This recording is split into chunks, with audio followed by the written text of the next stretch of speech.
بسم الله الرحمن الرحيم. الحمد لله رب العالمين حق حمده، والصلاة والسلام على أشرف خير خلقه محمد وعلى آله وأصحابه وأتباعه إلى يوم الدين. اللهم اجعل القرآن العظيم ربيع قلوبنا ونور أبصارنا وجلاء همومنا وأحزاننا يا رب العالمين.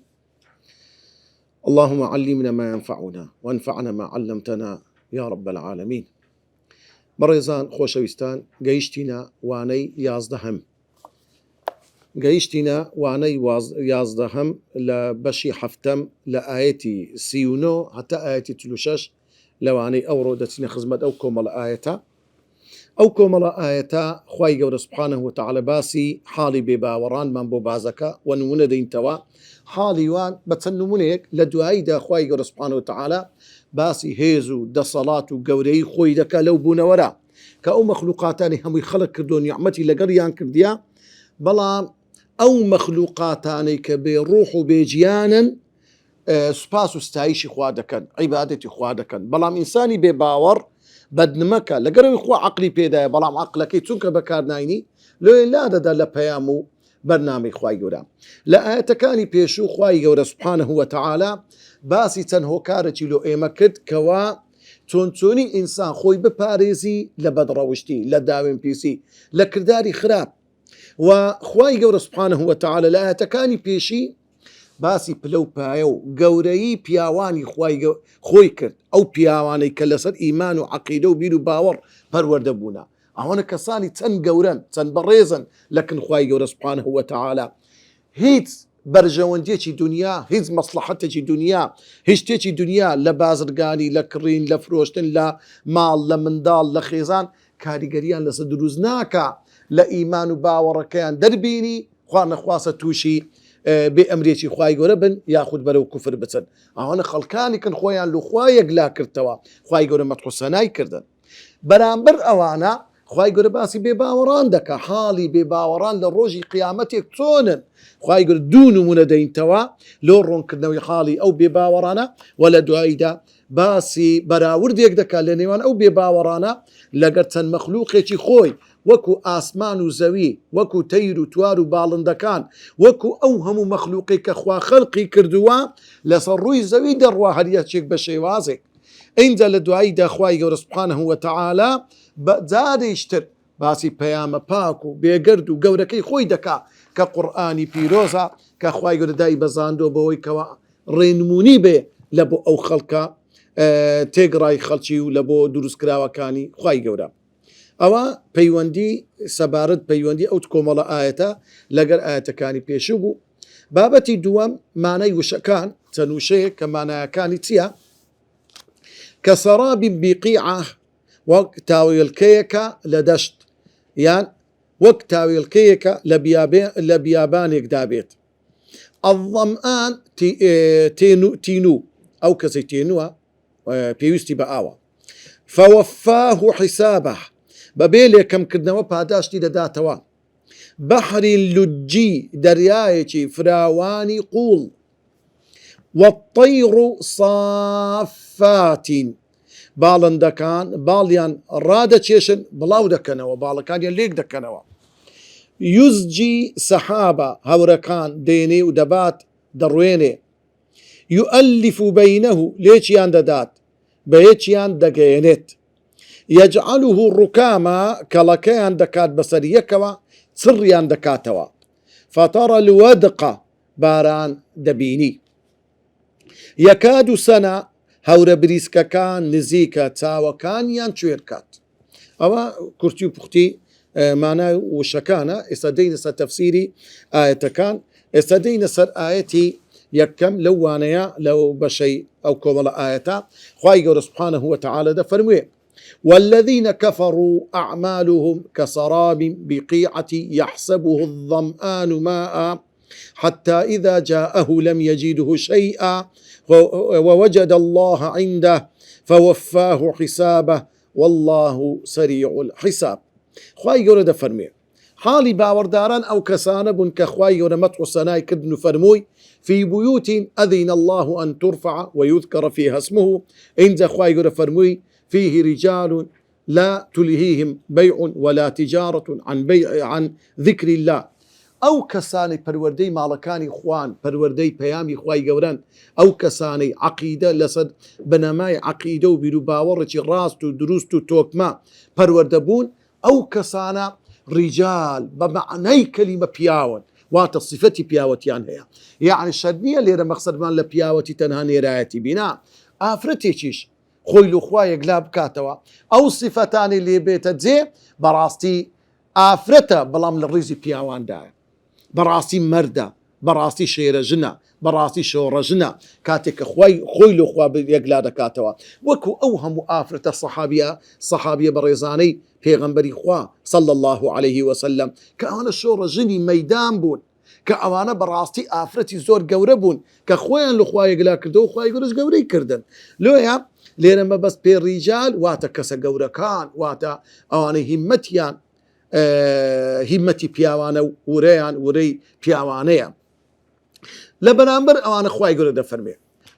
ئەوە حاڵی باوەڕداران بوو کە خوای گەورە فەرمووی لیەجزیەهم الله أجرهم بأحسن ما ليجزيهم الله أجرهم ويزيدهم من فضله. خوای گەورە پاداشتێکی زۆر گەورەی دانەوە. ئەدی بێباوەڕان، ئەدی حاڵی کافرەکان چۆنە؟ خوای گەورە دەفەرمێ حاڵی بێباوەڕان لە ڕۆژی قیامەت کاتێک کە لە دنیای کار و کردەوە دەکەن بە هەمان شێوەی ئیمانداران ئیش دەکەن، کار دەکەن، بەڵام باوەڕیان نییە. ئیش و کارەکانیان بناغە و بنەمایەکی نییە کە کرداکانیان لەسەر بنیاد بنێن. لۆی حاڵی وان لە ڕۆژی قیامەتێ زۆر پەرێشانن، لە ڕۆژی قیامەتێ پەشیمان دەبنەوە، لە ڕۆژی قیامەتێ لۆیان بە دەردەکەوی ئەوەی فریاد ڕسئی وانە، ئەوەی ئەوان ڕزگار دەکات، ئەوەی ئەوان دەپەڕێنتەوە لە بۆ بەڕ و ئەمان، لە بۆ شوێنە ئارام و ئاسوودەیەکە تەنها عەمەلی ساڵحە، لۆی بە دوای عەمەلی ساڵح دەگەڕێ. چۆن ئینسانی تین و بە دوای ئاودا دەگەڕێ کاتێک کە زۆر تێنوە، زۆر عەوداڵ و پەرێشانی ئاوە، ئەوانیش حاڵیان وای دێتەوە. خوای گەورە دەفەرمێ والذین کەفەڕوا بێباوەڕان ئەعمالهم کردارەکانیان کە لە دنیای دەیکەن، ئەها تەمەشا بکە کردارەکانیان، ئەو کردارانی کە ئینسانی بێباوەڕ دەیکە زۆر جاری وا هەیە ڕەنگە کرداری باشیش بی، بەڵام کردارە باشکی لەسەر بنەمای ئیمان نەبووە، لۆی لێی قبول ناکرێتە. زۆر جاری وا هەیە خەڵکێک بە ناوی دڵسۆزی، بە ناوی ئەوی درێت چۆن دەبی کابراایکی وەکو ئەدیسۆن ئەو کارەبایی داهێنا، ئەها ئەو ڕۆناچیەت و قورئانی لە بەدەخینی، ئەها ئەو سپلیتە خەڵک لەبەری خۆی لەبەر فێنک دەکاتەوە و خۆی لەبەر لە زستانە خۆی پێگەرم دەکاتەوە، چۆن دەبێ ئەو کابرا بێ ئەجر بیتن؟ ئەدیسۆن لە خوای نەکرد، باوەڕشی بەخوا نەبوو، هەر ئەسڵەن بیری لە پاداشتی قیامەت نەکردەوە. لە دنیای مەتحوسە نادەکەینەوە، ئێستا ئەمە باسی دەکەی پاداشتی خۆی وەردەگرتەوە، بەڵام لە قیامەتێ هیچ پاداشتی نییە، چونکە مەبەستی نەبووە، چونکە ئیمانی نەبووە، چونکە کردەوەکەی بە قەدرای یەک تۆسقالێک نەبووە فکر لە خوا بکاتەوە بەرێ وەڵڵاهی بەشەکەم با لە خوای گەورە بیتن. ئینسانی ئیماندار کاتێک داهێنانێک دەکا، کاتێک ئیبداعێک دەکا، کاتێک دەخوێنی، کاتێک هەوڵێک دەدا، پاشە ڕۆژە چییە؟ باوەڕ چییە؟ معاشەکە وەردەگری لە دنیای کە کرێیەکی خۆیتی، بەڵام حسابێکی قیامەتیش هەردەکات، لۆی ئەجر و پاداشتی هەیە. ئەو مادیبوونی کە بەدەستی دەینی لە کرێیەکەی دەداتە ماڵ و منداڵی ئەوش ئەجرە، خۆی مادی دەکات، شەهادە بەدەستبین لۆی کەوا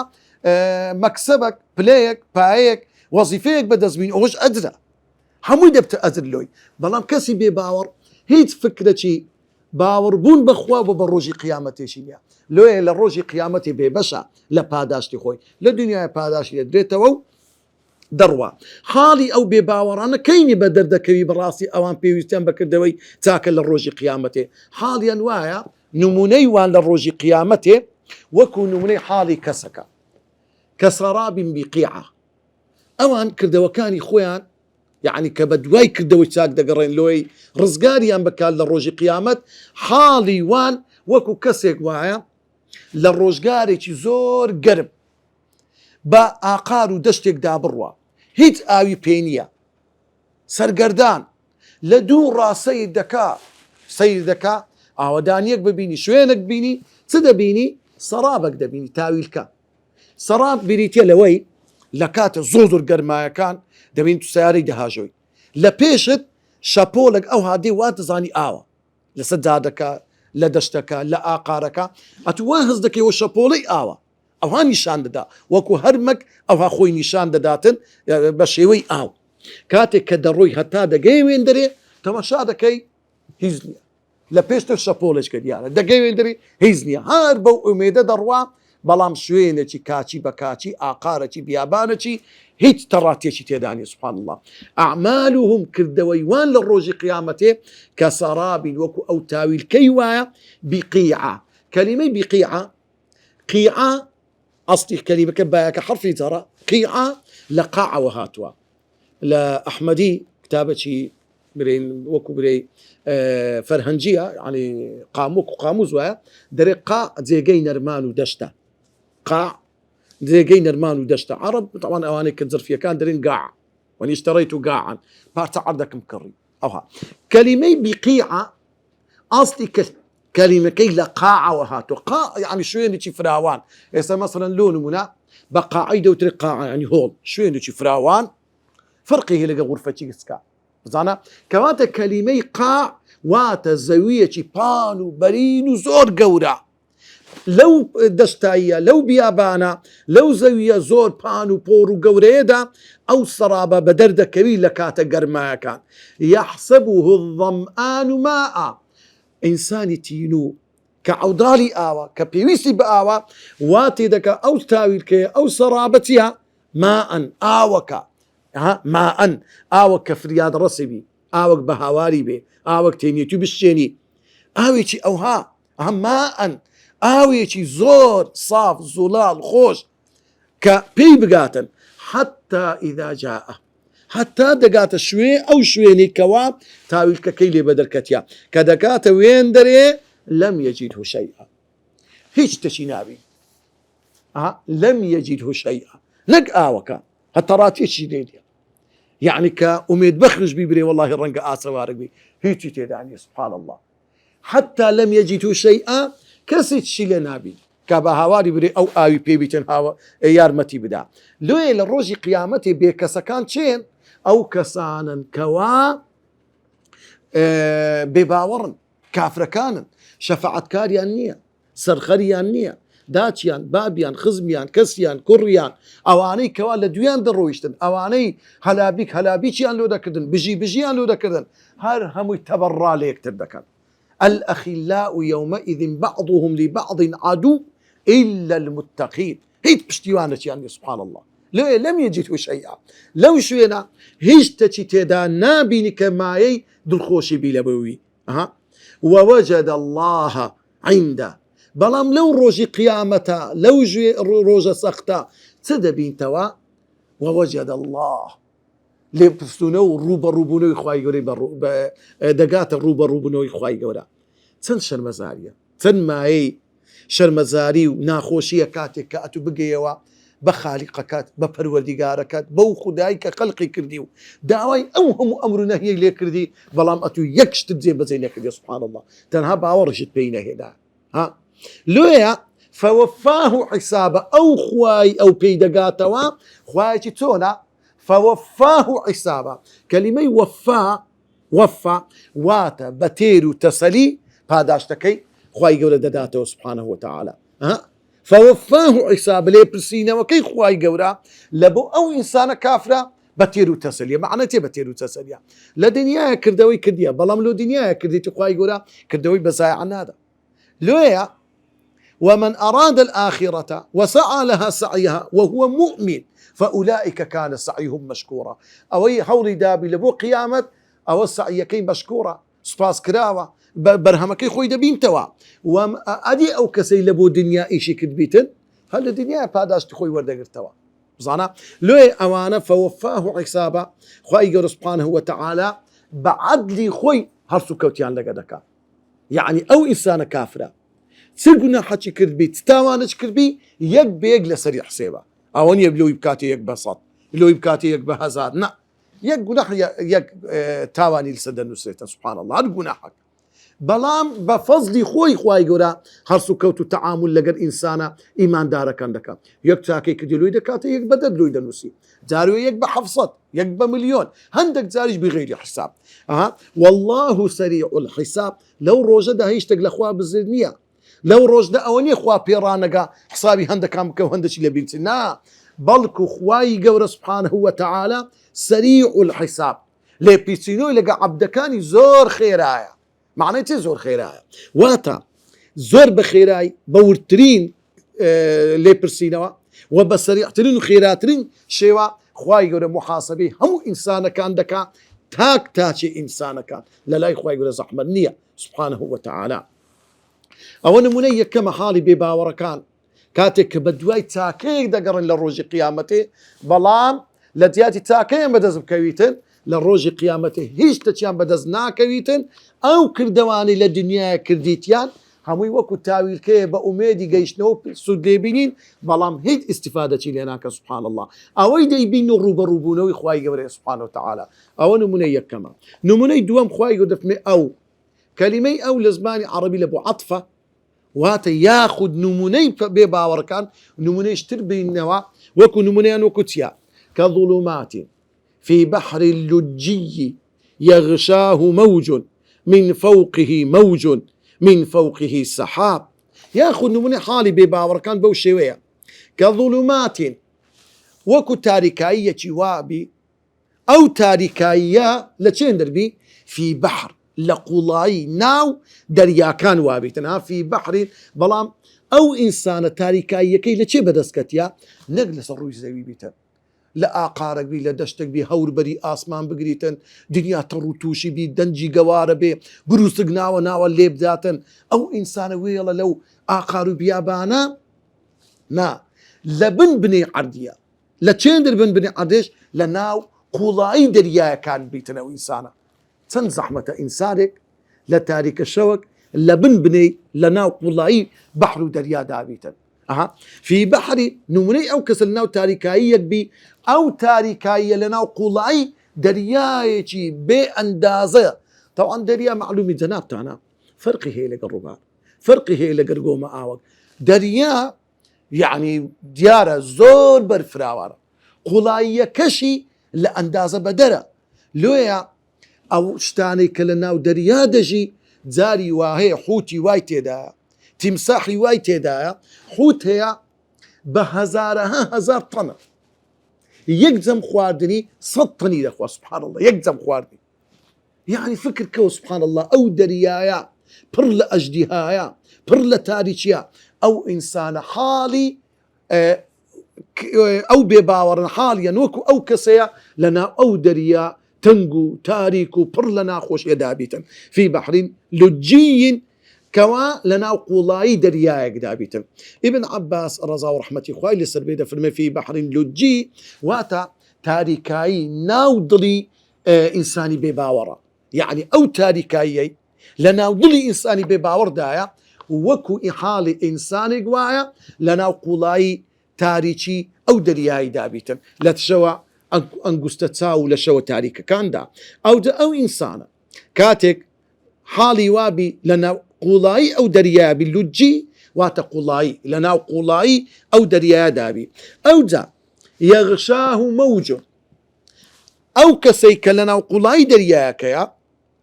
شابولي درياك بولاي دابدا شابولي چي زور بيتن لنا دريا. طبعا بزانا شابولي دريا سونا خاير سبحانه وتعالى يقنون ديتو بطوفانكي نوح بيغمبر دفرمي وهي تجري بهم دفرمي ونادى نوح ابنه وكان في معزل يا بني اركب معنا.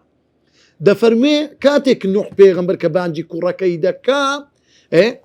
في موج كالجبال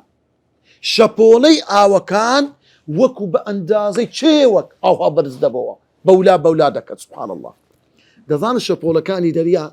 هندك زاري وآية كشتي لناو دريا أو كشتي بقدراي شاركة هندك زاريوە یەک سەربازگەی زۆر گەورە کە چەندین تەیارەی لەسەر دەنیشێت چەندین سەربازی لەناوە چەندین دەبابە و مدەڕعە و ئەسبابی هۆکارەکانی شەڕی سەردەم لەسەر پشتی ئەو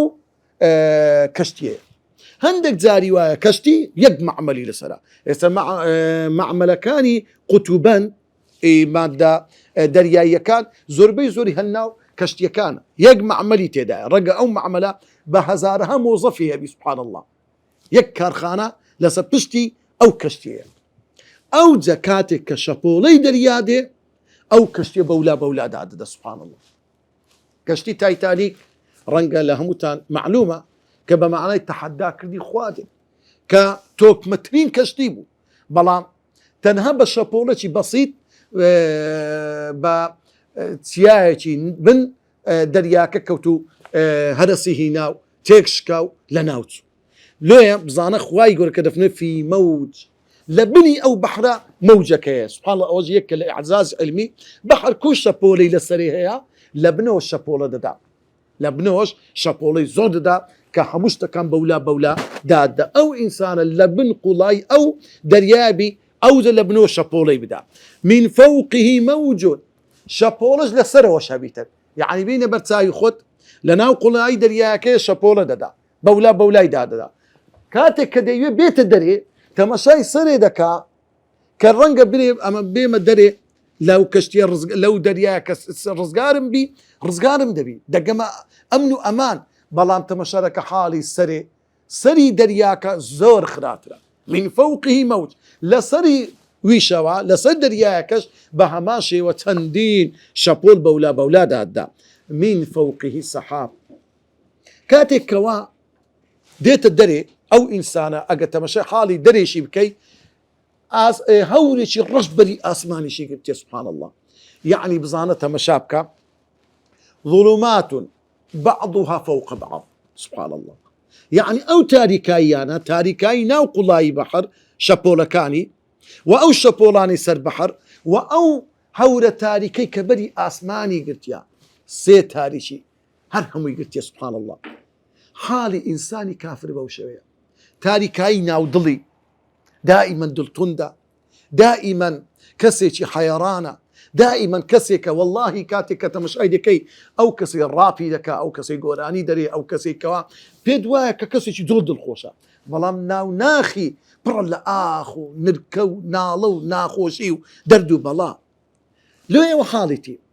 ئەو جارە ئەگە تەماشای ناوماڵی بکەی دەوروبەرەکەی بکەی کە تێداژی لەگە کەسەکان بە هەمان شێوە هەمووی تاریچیە، هەمووی ناخۆشیە، ئارە خواردنەوەی و ڕابواردنە و شتی ناخۆشە و قسە پێگوتن و شەڕ و ئاژا و ئەو ژیانی بەو شێوێ بەسەر دەباتن. ئەوجا کاتێک گەک تەماشای حاڵیان بکەی لە دوورەوە تو تەماشا بکەی واللهی وەکو هەوری پەڵە هەوری ڕەش بەری ئاسمانی وانی گرتیە. ئەهەن تەماشاکە ئەو هەموو حالەتی ئینتحار ئەو ژیانە ناخۆشی ئەوان تێدا، یعنی بینە بەرچاوت تەماشا بکە. شتێک نییە لە ناوان بە ناوی هاوسەرگیری، کەسێک نییە هۆگیری بیتن کە برێ ئەوە خێزانمە دڵم بداتەوە، نا لەوێندر بۆی فرێند و گێڕل فرێندە لەگەری ڕابوویرە و دەستی بگرە پیاسەی لەگە کە دوایە خواحافیز بزانە کەسێک نییە برێ ئەوە بابمە، ئەوە داکمە، ئەوە برامە، ئەوە خوشکمە. جەمێک نییە کە کۆبنەوە لەسەر سفرەیەک دابریشن بە یەک وەکو عائیلە و خانەوادە و دڵیان لەگە یەکتر ببتەوە. تخوا ئەوە چ ژیانەکە، واللهی ژیانی ئاژەڵیش ئەوانە. لێ ئەوانە لە دڵمات دەژن. کاتێک کە پیر دەکەی دەکەوتە خانەی بەساڵەتوەکان کەسێک نییە بە هانای بێ دەبی حکومت بخەی کە حتا کە دەمری دەبی بەلەدیە بچیدن فڕی بدات و یان لاشەکەی دەسووتێندرێ یان بە بەحردا دەدرێ یاخود وەکو یعنی قیمەتی ئاژەڵە شینیە سبحان الله و ئینسانە. ئەوە حاڵی ئینسانی بێ باوەڕ لە دنیادا. ئەو هەموو ظولماتە ئەو هەموو ناخۆشیە کە ڕووی تێدەکا. ظلمات بعضها فوق بعض، تاریچی لەسەر تاریچی کەڵەکەی کردووە لەسەری ئیذا ئەخرەجە یەدەه لەم یەکەد یەڕاها. ئەو ئینسانە کە لە بینی بەحرەکەیە ئیذا ئەخرەجە یەدەه یعنی ئەگە دەستی خۆی ئەوها بەرامبەرە خۆی سیر بکە لەم یەکەد یەڕاها، واتە بە هیچ شێوەیەک نایبینی. تەواو لەم یەکەد حرفی کادا پێی دەوترێت ئەفعالی مقارەبە، یعنی نزیکە دەستی خۆی نەبینیتن. بەڵام دەڕێنەوە یەک لەو ئاەتانەیە کو خوای گوتن وەظەنوا ئەن لا مەلجەء من الله کە ظەنوا لێرە بەمعنای ئەیقنوا بەمعنای یەقینە، یەکادەش لێرە یعنی بە بێگومان دەستی خۆیان نابینن هەندە لە ناو تاریکاییەکە هەندە ڕەشە و هەندە تاریک و دەستی خۆیان نابین تاوان لە دەستی ئینسان لە ئینسان نێزیکتر نییە ناری قاچی ناری سەری باتی چێن دەکە دەست چکە دەست نزیکترین ئەندامە لە بەرامبەر چاوی ئینسان ئەو دەستەی کە نزیکترین ئەندامە لێی سبحان الله لەم یەکە دێڕاها نابینی یان ئیذا ئەخرەجە یەدەهو کاتێک کە دەستی لە بەحرەکە دەردەیری ئەو لە ناو دەریاکەیە لە ناو تاریکی بەحرەکە هەندە تاریکە دەستی خۆی نابینی سبحان الله لێرەدا ئەو ئاەتەم بەسی پێچە یعنی ئینسانی کافر ئەو پەیامی خوای گەورە کە لە بەدەستیتی زۆر نزیکە لەبەر کوفرەکەی لەبەر بێباوەڕیەکەی لەبەر ئەو هەموو مۆر و ختمەی کە خوا لەسەر دڵیدایە ئەو پەیامی خوای کە لە بەدەستیتی سبحان الله نابینیتە لۆ چکە ختم الله على قلوبهم وعلى أبصارهم ختم الله على قلوبهم وعلى سمعهم وعلى أبصارهم غشاوة لبرويا نابيني دستي خوشي نابيني تزاي أوينا ودستي خويتي ومن لم يجعل الله له نورا فما له من نور بزانة مشابكة كوات أسمانك الروح لبرني عن أويلنا وأسمان كان وزوي أويلنا وزوية والطير أو بعض داني كديبيني هنيك سبحان الله كاتك بناو أو ئاسمان و لەسەر ڕووی زەویدا دەڕۆن هەمویان سافات باڵەکانیان لێگە دەچێشنەوە باڵەکانیان ئاوا دەکەنەوە دەگەڕێن بەناو ئەو بوونەوەر و کەون و کائیناتە بەبێ ئەوەی لە ئەمر و فەرمانی خوا دەرچن سبحان الله هەر یەکە بە ئیش و کاری خۆیتی تەماشا بکە ڕۆلی یەک هوتوت بەپول سلەیمانە چ ڕۆڵەچی دی فیلەک چ ڕۆڵەچی دەبینی کە سوورەتێکی بەناو کرا نەملەیەک مێروستانێک چ ڕۆڵەچی دەبی خوا سوورەتێکی بەناو دەکا ئەوانە ڕۆڵیان هەبووە ئەوانە تایبەتمەندن لە ناو مەخلوقاتەکانی خوا وەالطەیر و هەموو ئەو تەیر و باڵندانە سافەت کە باڵیان لێک دەچێشنەوە کاتێک کە خوا ئەمریان پێکە لە شوێنێک لە شوێنێک دەڕۆن بێ ئەمری خوای گەورە ناکەن هەر یەکێک لەو مەخلوقاتانە كل هەر هەمووی قد علم صلاته وتسبيحه دەزانن سەڵات لێرە مەقسەدی پێێتی عین داواکردنیان لە خوا كلمة الصلاة بمعنى دعاء چۆن داوا لە خوا دەکەن یعنی هەرچی مەخلوقاتی خوایە دا تەنها داوا لە خوا دەکات ئیلا کافر نەبیتن لا دەدا لە ئەمر و فەرمانی خوا شرک لە خوا بڕیار دەدا کەلیمەی سەڵات واتە داواکاریان تەنها لە خوایە وتەسبیحه وەخوای گەورە بە پاک و بێگەردا دەنێت هیچ صفەتێکی شرک نادەنە پاڵ خوای گەورە سبحانه وتعالى پێغەمبەری خوا دەفەرمێ صلى الله عليه وسلم لو تتوكلون حق توكله ئەگەر ئێوە بەڕاستی تەوەکولێکی تەواو وەکو پێویستە پشت بەخوا بەستن ئێوە وەکو نمونەتەوە وەکو چ دەبی وەکو نمونەیت ئەو تەیرە دەبیتن تەغدو خیماسە وتەڕوح بیطانە سبەینەکەی دەڕوا پشت بەخوا دەبەستی تەوەکولی بەخوایە بە سیقلدانەیەکی بەتاڵ دەڕوا ئێوارە کە دێتەوە سیقلدانەکەی پڕە هیچ ناترسێ لە ڕزقی خۆی بەڵام ئێمە سبحان الله هەر چەندی باران وەخت دنیای ببە هذا والله پەرەی نەدایە بەخوای ئەو سار وشکە ساڵیە بەڵێ کەواتە برایانی بەڕێز خۆشەویستان قوتابیانی ڕێزدار ئەگە سەیر بکەیت تەمەشا بکە خوای گەورە چ نیعمەتێکی لەگە ئێمە کردیە ئەو ئەرد و ئاسمانە ئەو هەموو مەخلوقاتی خۆی لەو هەموو ناز و نیعمەتانەی کەوا لەگەڵ ئێمەی کردیە بزانە تەمەشا بکە هەرچی مولک و دەسەڵات و مەلەکوتی ئەرد و ئاسمان هەیە لە دەستی خوای گەورەدایە ئەو هەوایە ئەو ئاوا ئەو هەموو ناز و نیعمەتانەی خوا لێ تەمەشا بکە ئەو هەوای هەڵی دەمژی ئەگە بەدەستی عەبد بە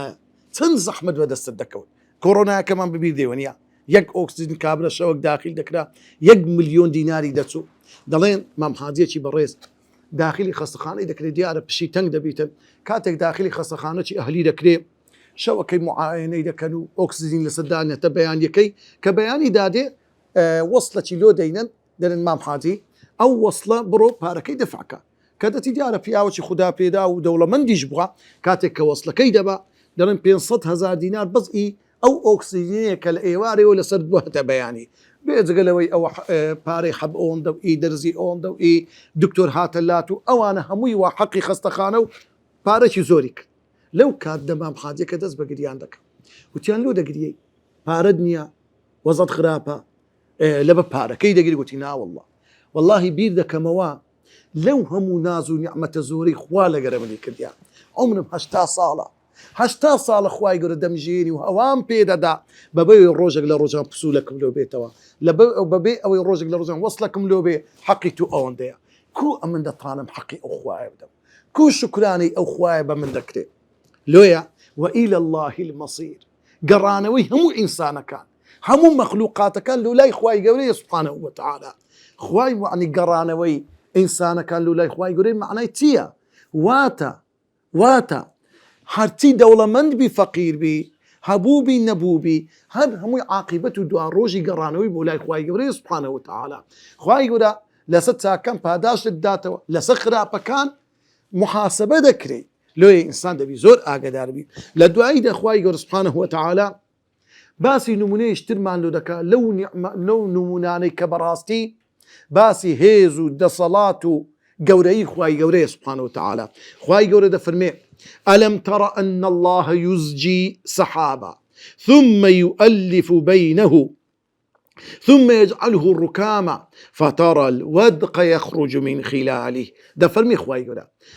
ألم ترى أي وعلم تانية زانيارية أنية أقدار دين بوي كوا أو خواي قوري أتوبهيت أقلينيا أو خواي قوري يزجي سحابا واتا هوركان بولاي يكتر نزيق دكاتوا رايدة دا أو هورا زود ذات مشاركي هورك بلا هورك لولا هموي بايك دي أو هورانا هموي دينتو لا يكتر هموي رادة دا هموي كودا كاتو سر يكتر يزجي سحابا كلمة زج واتا هندك شد بخير ناوي يكتر أو بتوندو توك مي بخير ناوي يكتر كلمة زجة يعني خصنا ناوي يكتر هورا كانت صر كاتوا ديان خات ناوي يكتر لباشان خواي يقول ثم يؤلف بينه انزا او هورانا كودا كاتوا هميان بيكتر دبستيتوا هميان دخات ناوي يكتر كلمة تأليف ثم يؤلف بينه واتا او هورانا بطاضي دخات الناوي يكتر خواي يقول كباسي محبتي بين ايمان داران دكا دفرمي ولكن الله ألف بينهم كابرا كتابك دنوسي او كتاب بيدو تأليف لو هم معلومات زانياري كي دخات السر يكترو كوي دكاتوا بس شيوازي شي مرتبو جوان ثم يؤلف خواي قوري او هوري ريق دخا ديخات الناوي يكتر تاتي دكا او هورا قنزاو لبو باران يا لبو تزرع يا لبو بفر كم بتشي وازك او هوري خواي قول دروز دكا عند خواي فترى الودق يخرج من خلالي لكاتك دأتو دبينك او هوري بيدابو لما ويتي زور كم فترى الودق كلمة ودق معناتها يعني المطر باران دبيني لو كانت دا او بكلمة ودق بو باران دوتري بارانك بليزمي بشق قورا يعني بارانك بيادبي لو هوري دا هموي بشتي قورا دادا باري تسار عردي يخرج من خلالي او باران نتيجة تخواري لنا او هوري دبيت باران وديت خواري وينزل من السماء من جبال فيها من برد طبعا ليرة دا هوركان ديار زيان كاتك هوركان طبعا هور كاتك دقادي يكتر بجري بالا بستوي ساردي اسمانا او بالا بستوي لاسمان دروز دبي زختك لهورك دكا دبيت باران كاتك بالا بستويك زياتر دبي هوركان زور زياتر كلك دبنو دسنا بالي يكتر بشيوي تياي ليدي اوها هموي هوركان طبعا استعلميا دروز وهوري تزرع جداية خاصة تايبة تشيوي تيا اوها همي وكو تيا دروز دبيتن لو يخواي يورد من لاسمان هوركان شيوي انو كنت دبي من جبال واتا هورك لشيوي تيا تشيو يعني دروز دبي فيها لنا او هورا شيوة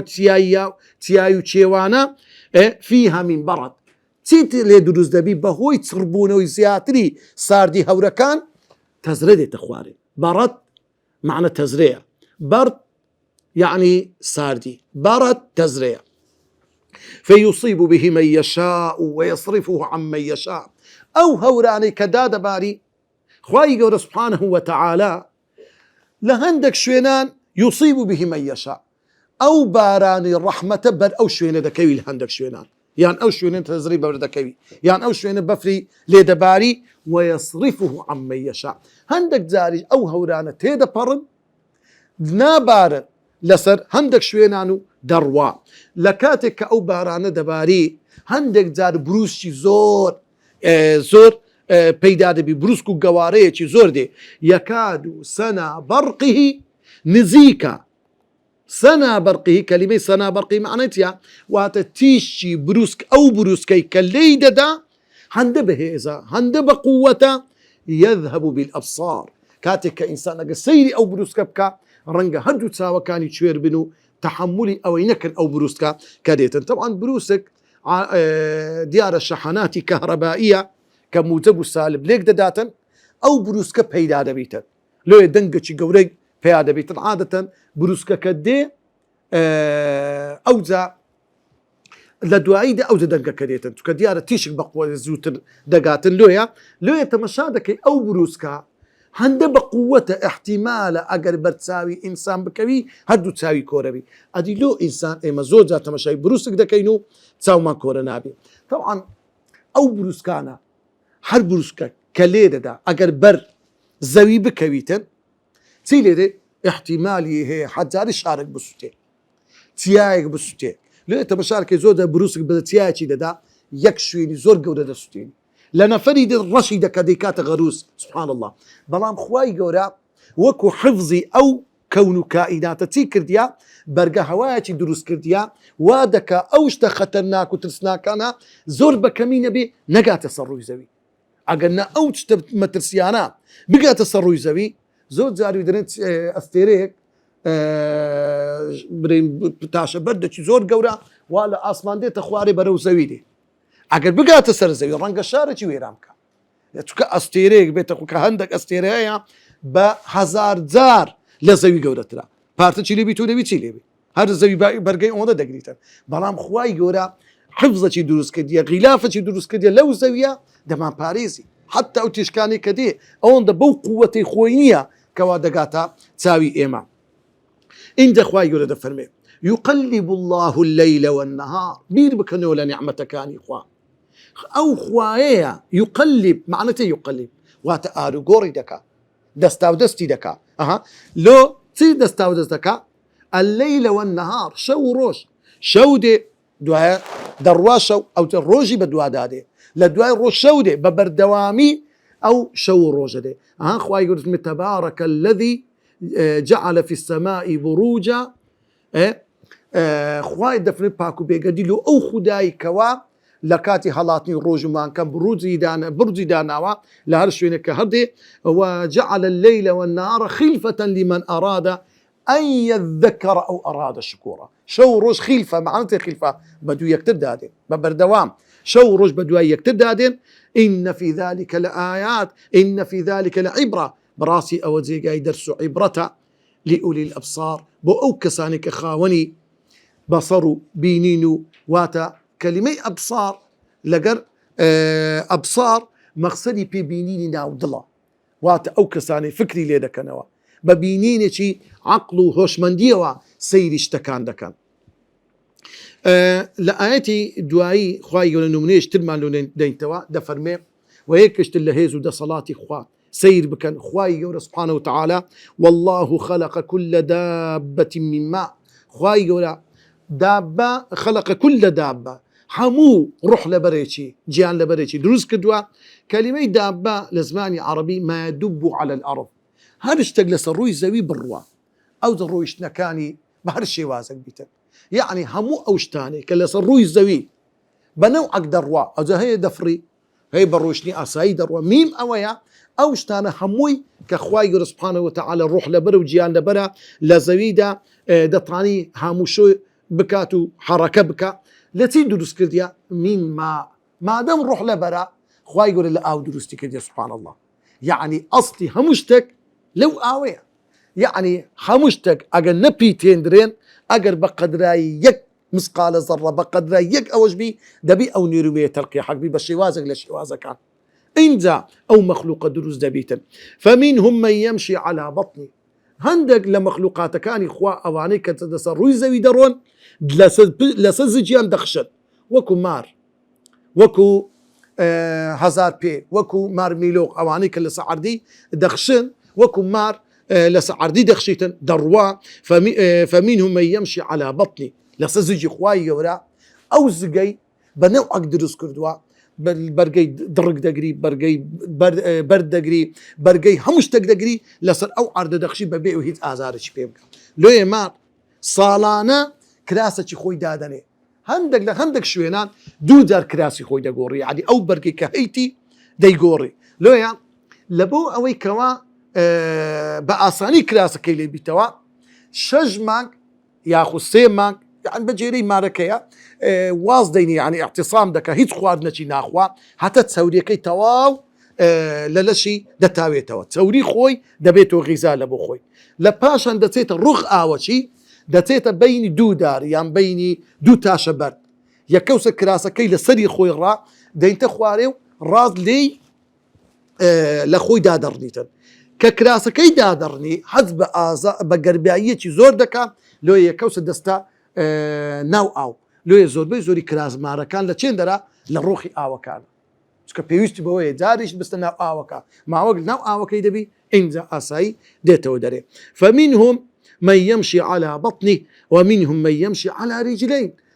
بس يجي زورج ده مخلوقات كان لسر دو قاتيان درون وكو مروف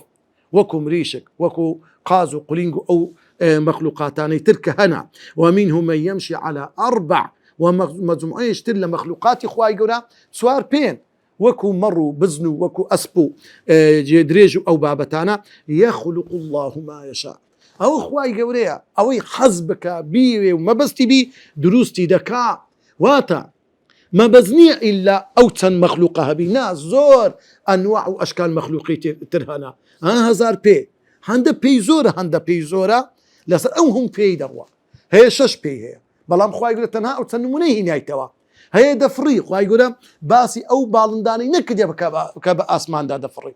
تنها أو تن مخلوقي باس كديا إن الله على كل شيء قدير بيقمان خواي يقول دا صلاتي هي بسر همو شتيك لا كبير دروستي بكاتن أو بكرت بوختي باسي أو تن نمونيبو أو جلوي خواي يقول باسي هزو دا صلاتي خوي كرت كبراسي بيويستا إنسان جير أمر فرماني خواي يقول بي براسي كسي دطاني داوين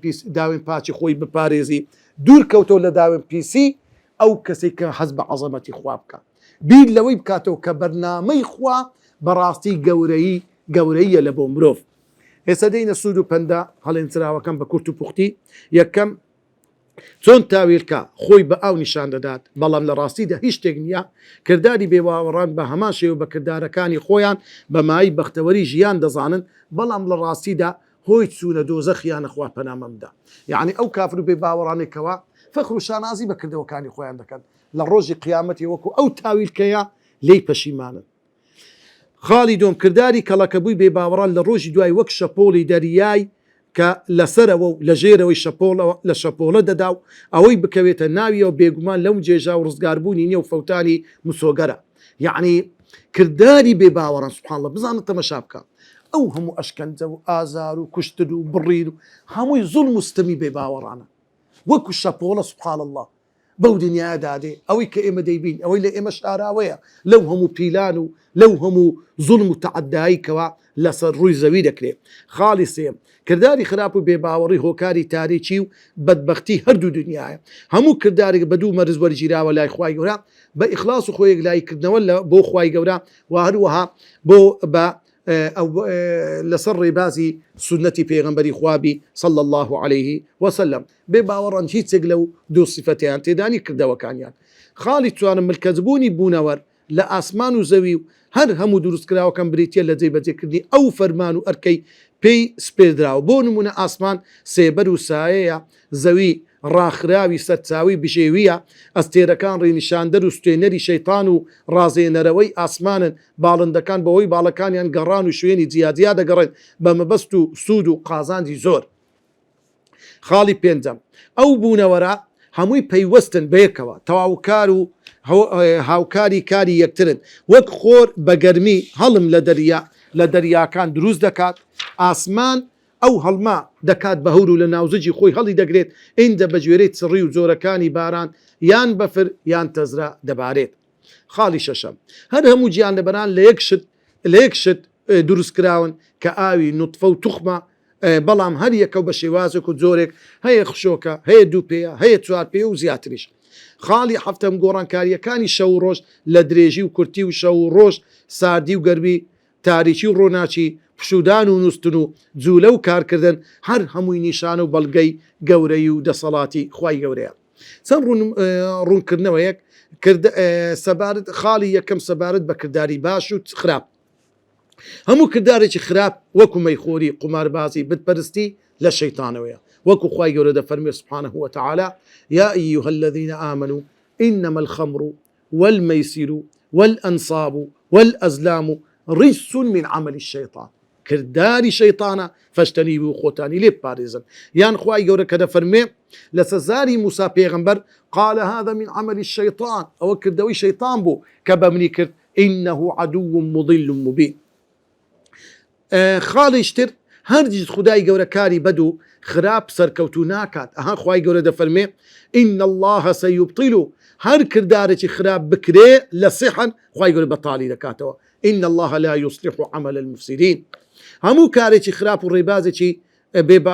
هەموو کارێکی خراپ ڕێبازی بێباوەڕیە دەبێ ئینسان ئاگدار بی ئەها خوای گەورە کە دەفەرمێ قال إنه ليس من أهلك إنه عمل غير صالح کەواتە ئینسانی ئیماندار بێبەریبی لە هەموو کردداری کەسێکی خراپ ئەگەر ئەو کەسە کوڕی خۆشت بی کەسی زۆر نزیکی خۆشت بی هەموو کردارێکی بێباوەڕان بە بادەچێت و هیچ سوودێکی نابی لە بۆ خاوەنەکەی وەکو خوای گەورە دەفەرمێ لە سەرزاری کافرەکان وقدیمنا إلى ما عملوا من عمل ئەمە زۆر کردەوە ماکرد فجعلناه هباء منثورا بەڵام بەبات داچوو کاری خراپ ئەنجامە خراپەکەی بۆ خاوەنەکەیەتی من كفر فعليه كفره هەر کەسێک بێباوەڕ بی کوفرەکەی لە بۆ خۆیتی کرد عنی ئەنجام و کردارە خراپەکانی لە خۆی دەگەڕێتەوە ومن عمل سيئة فلا يجزى إلا مثلها ئەوەی خراپە بکە تەنا خراپەی دێتەڕێ خوا پەناوەندە هیچ ستەمەک لە ستەمکاران هیچ ستەمێ لەسەر ستەمکاران ناچێت و تۆڵەیان لێ دەسەندرێتەوە ولا تحسبن الله غافلا عما يعمل الظالمون هیچ تاوانێک لەسەر تاوانکاران ناڕوا و هیچ تاوانی گەورەتر نییە لە شرک وەکو خوای گەورە دەفەرمێ إن الله لا يغفر أن يشرك به ويغفر ما دون ذلك لمن يشاء هەرگیز خوای گەورە بە شرک و کوفر و گوناه ڕازی نییە خوای گەورە دەفەرمێ إن تكفروا فإن الله غني عنكم ئەگەر ئێوە کوفر بکەن خوای گەورە دەوڵەمەند و بێنیازە لە ئێوە ولا يرضى لعباده الكفر هەرگیز خوا ڕازی نییە بە کوفری عەبد و بەندەکانی خۆی هەموو گوناه و تاوانێک لە شەیتانەوەیە الشيطان يعدكم الفقر والفحشاء ويأمركم بالفحشاء والله يعيدكم مغفرة وفضلا خاڵی دووەم چەند ئیعجازێکی علمی و زانستی سەبارەت بە تاریشیەکانی ناوزەجی دەریا زانایان دەفەرمون تیشتی خۆل لە 7 ڕەنگ پێک دێت سوور نارنجی زەرد سەوز مۆر بەنەفسەجی و شین هەر ڕەنجێک لە ئاستێکدا نامینێت ڕەنجی سوور لە قوڵایی 20 متر بزر دەبێت یعنی ئەگە بچیە بن دەریا 20 متر شۆڕ بەوە ڕەنجی سوور بزر دەبی ڕەنجی نارنجی 30 متر زیاتر شۆڕ بەوە ڕەنجی نارنجی نامینێ ڕەنجی زەر لە 50 متر ڕەنجی سەوز لە 100 متر ڕەنجی بەنەفسەجی لە 150 متر ڕەنجی شین 200 متر یعنی کاتێک لە 200 متر زیاتر شۆڕ بەوە هیچ ڕەنگەک نامینێ ئەوە یەک لە ئیعجازی علمیە لم يكد يراها إذا أخرج يده لم يكد يراها دەستی خۆی نابینی هەندە تاریک دەبی خاڵی چیتر سێم سەبارەت بە دروستبوونی هەموو گیان لەبەرێک هەوری کەڵەکە بوو هەور سێ جۆری هەیە ئەو هەورەی کەڵەکە بووە وەکو خوای گەورە باسی کردیا هەوری ڕاخرا و پرش و بڵاو ئەو هەورانەی پەرتن چڕی تێدانە هەوری کوشراو وەکو خوای گەورە ئەنزەلنا من المعصرات معصرات واتە هەورە کوشراوەکان ماء ثجاجا ئەو سێ جۆرەش دەچە دیت جۆر زانایان دەڵێن 80 جۆر لە هەور هەیە هەندێکیان دەڵێن 12 جۆریان هەیە يعني ئەو سێ جۆرە دابش دەبی لە بۆ چەندینەوە هەتا 80 جۆری دەڕوا هەندێک دەڵێن 12 جۆری هەیە لەو هەموو نەوعەت جۆرە هەورە یان باران یان تەزرا یان بەفر دەبارێت سبحان ربك رب العزة عما يصفون وسلام على المرسلين والحمد لله رب العالمين